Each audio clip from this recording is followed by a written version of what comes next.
시장에서 놓쳐서는 안 될 이슈에 대해서 심도 깊은 도움 말씀 들어보는 진짜 전략 시간입니다. 오늘은 이종우 이코노미스트와 함께합니다. 어서 오세요. 네, 안녕하세요. 네, 일단 시장의 큰 그림을 봐야 되겠는데 네. 지난주 이 시간 일본과 우리나라와의 무역 갈등과 관련해서 참의원 선거 때까지는 이 이슈가 지속될 것이다라고 네. 말씀을 해주셨는데 사실 이 이슈가 생각보다 더 심화되고 있는 것 같은 양상이에요. 지금의 추세대로 보자면은 장기화될 것이다 이런 이야기도 많이 나오고 있는데 지금의 생각은 또 어떻게 바뀌셨나요? 예, 말씀드렸던 것보다도 좀 장기화될 가능성도 있고, 네. 그다음에 이제 영향력이나 이런 것들이 조금 더 강해진 부분도 있고, 이렇기 때문에 아마 참여연 선거가 끝난다고 해서 갑자기 사라지거나 이러지는 않을 걸로 그렇게 보입니다. 예. 지금 알 수 없는 게 세 가지가 있죠. 하나는 일본이 도대체 왜 이러냐 하는 거. 그렇죠. 이건 잘 모르지 않습니까? 두 번째, 좀 전에 말씀하셨던 것처럼 도대체 언제까지 이럴 거냐. 네. 이것도 또 잘 모르는 부분이고요. 세 번째는 그래서 그럼 우리나라 기업이나 산업은 도대체 얼마만큼 영향을 받을 거냐. 이 부분들 모두 다 현재로서는 굉장히 미지수인 상태이고요.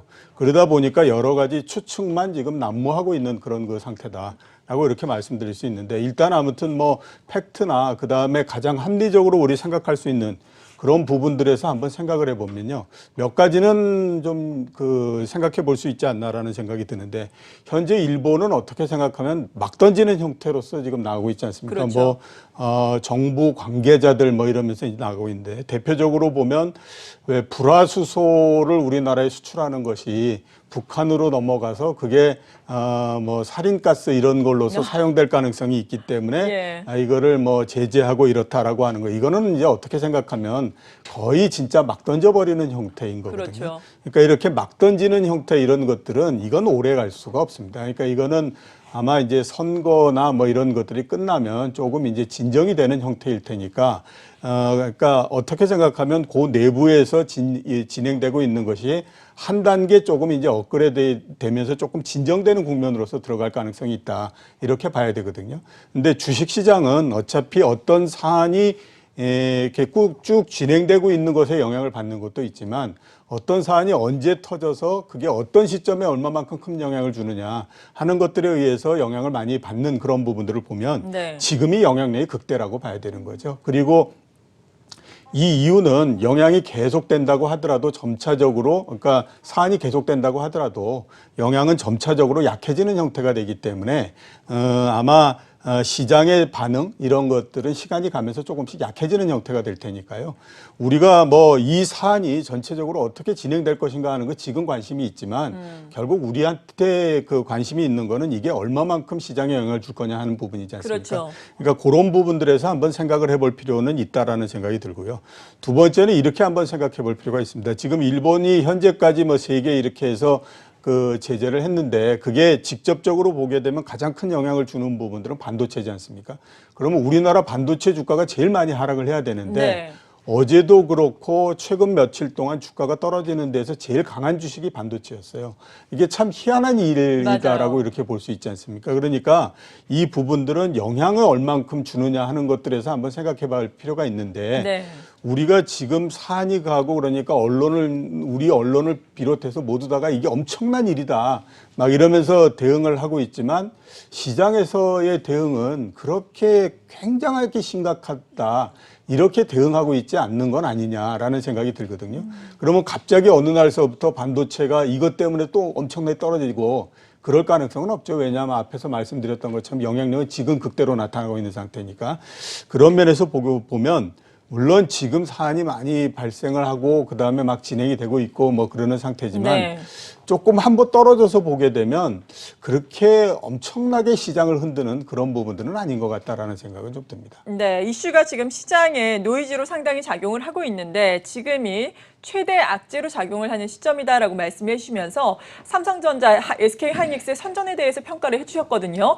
이 부분에 대해서 추가로 여쭤보고 싶은 것이 예. 이 반도체 핵심 소재 부품 쪽에 수출 규제를 한다니까 삼성전자, SK하이닉스 쪽은 그렇게 된다면은 낸드 감사 감산을 또 생각해 보고 있다 이런 소식이 또 나왔잖아요. 예, 그렇죠. 그런데 얼마 전에 마이크론 테크놀로지가 감산 이야기를 한 이후에 주가는 오히려 올랐단 말이죠. 예, 예. 이러한 부분을 삼성전자, SK 하이닉스에도 적용시켜 볼 수 있을까요? 예, 그렇죠. 어떻게 됐든지 지금 가격이 안 좋은 상태로서 안 좋은 상태인데 가격이 안 좋은 상태라고 하는 것은 그만큼 공급이 많기 때문에 안 좋은 거거든요. 네. 그러니까 그 랜드를 어느 정도 이렇게 감산한다라고 하는 거는 공급을 줄인다라고 하는 부분들이기 때문에 그런 부분들은 당연히 보면 가격에다 영향을 주는 거고요.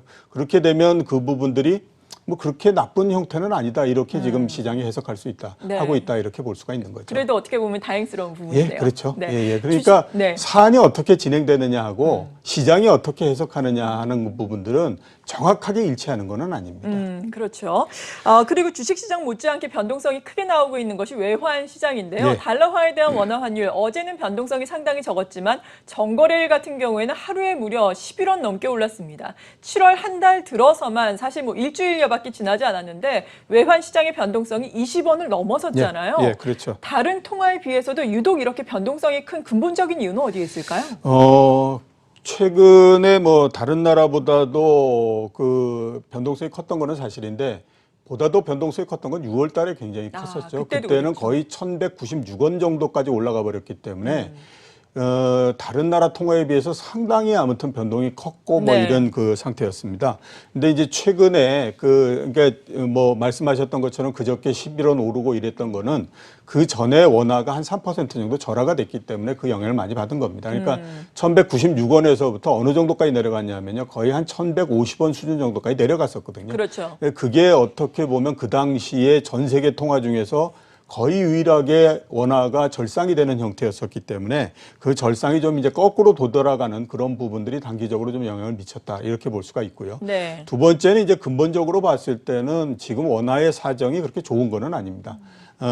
우리나라 경기가 좋지 않잖아요. 그러니까 원화가 당연히 강세가 되기는 좀 어렵다라고 봐야 될 것 같고요. 그 다음에 수출이 마이너스를 계속 기록하고 있고, 그 월별로 봤을 때 가끔 무역수지 적자도 발생하고 있고 이렇기 때문에 수지면이나 이런 면에서 과거에 비해서는 조금 약한 것이 사실이거든요. 그런데다가 원화만의 이 가격 추이를 보면 그동안에는 1,150원 선 이런 부분들이 계속 저항선이었어요. 네. 그러다가 4월 달, 5월 달 들면서부터 1,150원이 뚫려서 위로 올라가기 시작했거든요. 그러니까 오랜 시간 동안에 저항선이 뚫리다 보니까 굉장히 빠른 속도로서 올라가고 이런 그 형태가 됐던 거였거든요.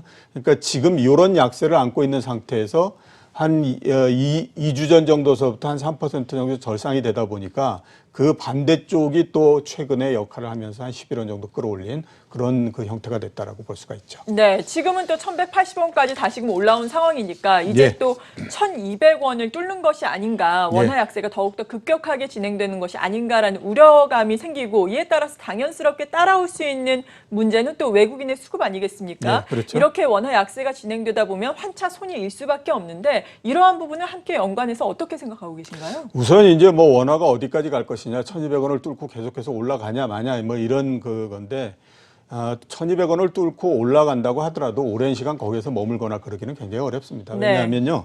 97년도 외환위기 났지 않습니까? 그 이후로 지금까지 우리나라 원화를 한번 보면요. 1,200원을 넘었던 적은 그렇게 많지 않습니다. 한 6번 정도밖에 안 되는데요. 예. 그중에서 한 3번 정도가 외환위기 났을 때, 그 다음에 IT 버블 터졌을 때, 그 다음에 또 2008년도에 미국의 금융위기 났을 때, 이런 데 정도는 이제 1,200원을 넘어서 길게는 한 1년 정도, 짧게는 6개월 정도, 이 정도 머무는 형태였고요. 그 이후에는 한번 1,200원을 올라간다고 하더라도 길어도 한 달을 버티지 못했고요. 네. 짧으면 6일만 해도 내려오고 이랬었어요. 그러니까 오랜 시간 동안, 그러니까 97년도서부터 지금까지를 보면 23년 동안이지 않습니까? 23년 동안 1,200원 위에 안착하지 못했다라고 하는 거는 우리나라의 환율 구조가 1,200원 위로 올라갈 수 있는 구조는 아니다라고 봐야 되는 거거든요. 그런 면에서 봤을 때는 이번에도 1,200원을 뚫고 올라가기는 그렇게 쉽지 않다라고 봐야 될 것 같고요. 네. 더 중요한 건 아까 말씀하셨던 것처럼 이제 외국인들 과연 어떻게 할 거냐 뭐 이런 그렇죠. 얘기 하는데요. 제 생각으로는 이제 시장에서는 그런 얘기 많이 하죠. 환율에 따라서 외국인들의 변동, 매매 변동이 있고 뭐 이런 얘기 많이 하는데요. 제 생각으로는 그런 건 없습니다. 왜냐하면 단순하게 생각해 보면 이렇잖아요. 네. 외국인들이 우리나라 주식을 살 때 그럼 환을 보고 사냐, 주식을 보고 사냐? 당연히 주식을 보고 사죠. 그건 그렇죠. 그죠? 예. 그 주식의 하루 변동폭은 30%입니다. 상한가 폭이. 환율이 아무리 움직인다고 해봐야 1 내지 2% 정도거든요. 그렇죠. 물론 절상이 될 때에 매수하는 것이 환이라고 하는 측면에서 플러스가 되는 부분들이 있기 때문에 그 면에서 이렇게 평가해 줄 수 있는 부분들은 있지만 그렇다고 해서 주가가 나쁠 때에 환이 절상이 된다고 해서 그 외국인이 매수 들어오거나 이러지 않거든요. 그렇기 때문에 지금은 그 주식만을 가지고 평가를 해봐야 되는데 예. 일단은 거의 2,000포인트까지 부근까지 이렇게 접근을 한 상태이기 때문에 외국인들의 매도가 그렇게 크게 많이 이루어지거나 이러기는 쉽지는 않지 않겠느냐라는 생각을 많이 갖고 있습니다. 네, 그렇군요. 이 외환, 이 환차익을 노리고 접근을 한다기보다도 주식의 가치를 노리고 또 접근하는 측면이 강하기 때문에 지금 지수만 보자면 밸류에이션 매력은 우리 증시 충분히 있는 상황이다라고 말씀해 주셨습니다. 앞서서 오프닝을 통해서 또 전해드린 제약 바이오에 네. 대한 이야기를 짚어보지 않을 수가 없는데 이런 상황을 사실 좀 예견을 하셨다고 들었거든요. 예. 예. 예견했죠. 1년 한 1년 8개월 전 정도 네. 바이오가 굉장히 좋을 때에 이게 나중의 모습은 이런 형태로서 될 거다라는 네. 그 생각이 많이 들었고요. 그래서 제가 하나 에피소드가 있는데 예, 어떤 에피소드요? 그 당시에 그 바이오 회사들 사장들 모임이 있었어요. 네. 그래가지고 이제 가서 경제 상황이 어떻고 이런 거를 설명해 달라고 그래서 제가 이제 가서 그 설명을 이렇게 쭉 하면서 맨 마지막에 그런 얘기를 했죠. 지금은 시장이 굉장히 좋기 때문에 여러분들이 모두 다 성공을 한 것 같이 생각이 되실 겁니다. 그렇지만 저는 시장을 보면서 옛날에 IT 버블이 만들어지고 터지고 그러는 과정 속에서 예. IT 기업들이 어떻게 되고 이런 것들을 다 봤는데 지금은 시장이 어떻게 생각하면 살짝 미쳐 있는 상태이기 때문에 이런 것들에 대해서 생각을 하지 않겠지만 이거 오래 가지 않습니다. 시장은 어차피 언젠가는 정신을 차리게 되고 그때가 되면 여러분들에 대한 실력에 대한 테스트에 들어가야 되는데 지금 여기에서 제가 봤을 때 실력에 대한 테스트에서 통과할 수 있는 데는 거의 없다고 저는 생각이 됩니다. 거의 없다고요? 예. 그렇기 때문에 지금 이렇게 물이 좋을 때에 돈을 많이 확보하셔야 됩니다. 그래야 나중에 어려울 때 그걸 견딜 수 있는 힘이 되기 때문에 그래야 된다라고 말씀을 드렸는데 예. 굉장히 싫어하더라고요. 그러셨을 것 같아요. 그리고 그 다음에 절대 다시 오라는 얘기 하지 않았습니다. 네. 그렇게 했었는데 지금 바이오가 이렇게 굉장히 약하고 이런 것들은요. 이렇게 말씀드리면 바이오를 갖고 계시는 분들은 정말 야속하다 이런 그 생각을 하실지도 모르지만 네. 어느 정도는 예상이 됐다 이렇게 볼 수가 있죠. 왜냐하면 이거는요. 세상에서 새로운 물건이 나온 다음에 그 새로운 물건이 자리를 잡는 데까지의 과정을 생각해 보면 너무나 당연한 과정이다라는 생각이 들거든요. 네. 그러니까 어떤 새로운 물건이 나오게 되면 사람들은 제일 처음에 그거에 대해서 무관심합니다. 왜냐하면 모르기 때문에 무관심한 거죠. 근데 시간이 조금 지나면 이게 뭔지 굉장히 좋은 것 같아라는 생각이 들면요. 그때는 엄청난 투기가 들어가면서 엄청난 성장성 이렇게 가면서 그 가격을 끌어올리거든요. 근데 그게 그 당시까지 뭔가 현실화되어 있는 게 없기 때문에 어떤 시점이 되면 가격이 더 이상 유지되지 못하고 떨어지기 시작을 해요. 근데 이 떨어지는 과정이 얼마나 심하냐 하면요. 거의 모든 것들이 다 사라질 것 같이 막 이렇게 떨어져 버립니다. 예. 그래서 굉장히 많이 하락한 다음에 그 다음에는 그 중에 에이스를 중심으로 해서 다시 시작하는 국면이 되거든요. 지금 바이오는 어떻게 생각하면 막 떨어지는 그런 국면에 들어가 있는 거기 때문에 굉장히 어렵습니다. 예를 들어서 보면요. 예. 지금 다음 커뮤니케이션이 있지 않습니까? 네. 우리나라 포털을 7대 3으로 나누잖아요. 네이버 7, 다음 3 이렇게 가는데 이게 다음 커뮤니케이션이 2000년대 초 시작할 때의 주가가 얼마였냐면요. 거의 32만 원에서 시작했어요. 지금보다 훨씬 높네요. 예, 그렇죠. 근데 그게 2000년도 말이 되면 주가가 얼마냐면 13,000원이 됩니다. 그러니까 95% 넘게 떨어져 버리죠. 이게 왜 그러냐 하면 그 당시에 한번 생각해 보시면요. 이제 인터넷이 막 시작이 될 때니까 그 기대라고 하는 것이 엄청나게 해서 시작을 했잖아요. 그런데 버블이 터지면서 이 떨어질 때는 다음 커뮤니케이션이 없어질지 모른다라고 하는 그 가정하에서 막 떨어지는 거거든요. 네. 그리고 그 과정을 지나서 보면 지금 2개만 남았잖아요. 옛날에 제일 처음에 우리나라의 포털은 야후 코리아나 그다음에 엠파스 이런 것들이 중심인데 그거 다 사라져 버린 거잖아요. 그러니까 그런 과정인 거거든요. 그러니까 지금 보면 바이오도 일단 이런 과정으로서 들어갔다. 이제 이렇게 봐야 되는데 앞으로는 그럼 어떻게 될 거냐 한번 생각해 보면요. 이미 이제 바이오에서 잘 살아남고 이런 회사다라고 하는 거는 시장에서 선택돼 있는 것들은 몇 개 있죠. 일단 삼성바이오로직스, 그다음에 뭐 셀트리온 이런 것들은 이익에 기복이 있고 이렇다라고 하지만 이게 뭐 회사가 뭐 문제가 생긴다든가 이럴 가능성은 별로 없지 않습니까? 그런데 네. 진짜로 문제가 되는 거는 굉장히 조그만 회사들이에요. 그러니까 매출액이 뭐 100억 미만 뭐 이런 데는 앞에서 제가 말씀드렸던 것처럼 주가가 이렇게 굉장히 많이 떨어지고 그러면 문제가 뭐가 생기냐 하면요. 자금을 이렇게 끌어올 수가 없습니다. 이 그렇죠. 회사들이 예. 지금 이익을 발생시킨 게 아니기 때문에 그 외부에서부터 자금을 끌어다가 그거를 가지고 계속 신약 개발을 하는 데 투자하고 이렇게 해야 되거든요. 그 루트가 막히는 순간부터 굉장히 어려워질 수밖에 없기 때문에 이제 그런 기업들은 좀 이게 아직까지는 확신이 안 들지만 뭐 이렇게 큰 회사들이 있지 않습니까? 우리 얘기하고 네. 있는 삼성바이오로직스나 셀트리온이나 이런 것들은 이미 생존의 차원에서는 다 지나간 그 회사들이기 때문에 이런 데는 뭐 크게 가지는 않을 것 같은데 아무튼 당분간 좀 바이오는 좀 어려운 국면 이것들을 좀 더 겪어야 될 것 같다라는 생각이 좀 듭니다. 네, 정말 웃음기가 싹 빠지는 이야기를 해주시네요. 사실 꿈을 먹고 성장성에 대한 기대를 가지고 그동안 커왔던 것이 제약 바이오 쪽인데 이 부분을 또 기존의 2000년대 IT 버블과 비교를 해주셨어요. 그러면 그때처럼 코스닥 지수의 하락을 우리가 예상을 해야 되는 건가요? 대비를 해야 되는 건가요?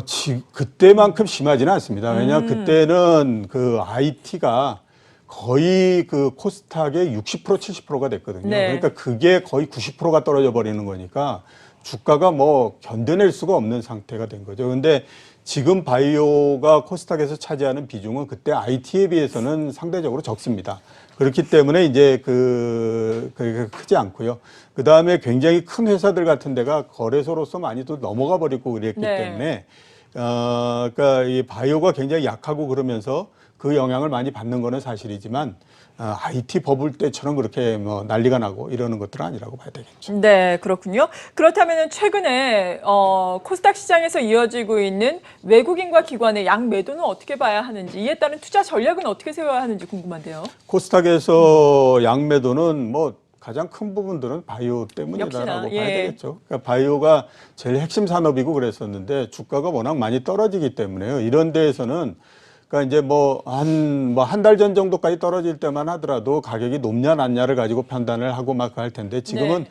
그 영역을 벗어나서 그러니까 이게 막 공포에 의해서 마구 떨어지는 그런 국면으로서 돼 있지 않습니까? 이때는 이제 월가에서 그런 얘기들을 많이 하잖아요. 떨어지는 칼날을 잡지 마라 이런 얘기를 하는 그렇죠. 것처럼 지금은 떨어지는 칼날이기 때문에 여기에서는 섣불리 매수하기가 굉장히 어렵습니다. 그러니까 매수는 아예 보류를 해버리는 형태가 되니까 당연히 그렇게 되면 매도에 따른 영향 이런 것들이 굉장히 커질 수밖에 없잖아요. 그러니까 외국인이든 기관이든 당연히 보면 그 매도가 나올 수밖에 없는 네. 국면이거든요. 그런 면에서 이해를 하시는 게 맞지 않나라는 생각이 좀 듭니다. 네, 그리고 일단 대외적으로 보자면은 지금은 또 이번 주에는 파월 연준 의장의 상하원 증언을 예. 기다리고 있는 가운데 관망세가 상당히 짙게 미국 같은 경우에는 나타나고 우리는 제약 바이오의 영향으로 비교적 크게 하락하고 있는데 단기적으로 이러한 것을 총체적으로 봤을 때 어떻게 전망을 하시는지 투자 전략까지 마무리를 좀 해주시죠. 일단 뭐 증언 그 발언을 하는데요. 네. 발언은 아마 뭐 금리 인하가 가능한지 어떤지 미국 경제를 한번 지켜보겠다 이런 정도 얘기를 할 텐데 지금 시장이 얘기하는 기대하는 것처럼 굉장히 좋은 얘기를 계속할 거다라는 생각은 안 듭니다. 왜냐하면 그 연준은 지금 주가에 대해서 굉장히 부담을 많이 느끼고 있는 건 사실이거든요. 지난주에 고용 지표가 나왔을 때 이런 얘기들 많이 했죠. 50bp 인하는 물 건너갔다.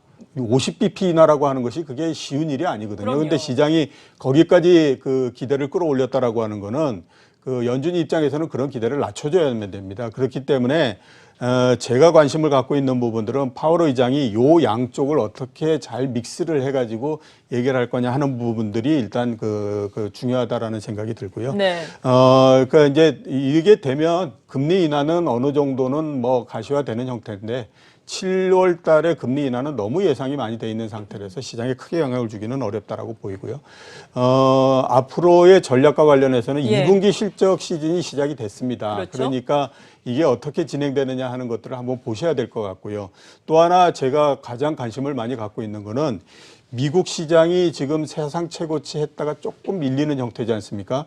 이게 어떻게 계속 진행되느냐 하는 것들이 가장 제가 생각했을 때는 관건이다라고 생각이 듭니다. 네.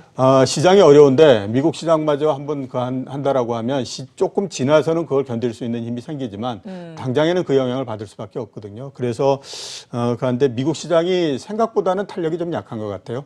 원래 사상 최고치를 넘으면 그 다음서부터 속도가 빨라지는 건데 그렇지 않은 걸 보면 미국 시장도 상당히 좀 부담을 많이 갖고 있는 것이 사실이니까 네. 이런 면에서 봐야 되는데 제가 다음에 나올 때까지는 시장이 그렇게 크게 좋거나 이러지는 않을 걸로 보이니까요. 예. 우선은 아무튼 좀 방어적인 형태로서 좀 진행을 하시는 게 맞지 않나라는 생각이 듭니다. 네, 그렇다면 어떤 전략이 필요한지, 그래도 어떤 종목을 봐야 하는지는 계속해서 저희가 함께 알아보겠습니다. 지금까지 진짜 전략 이종우 이코노미스트와 함께했습니다. 감사합니다.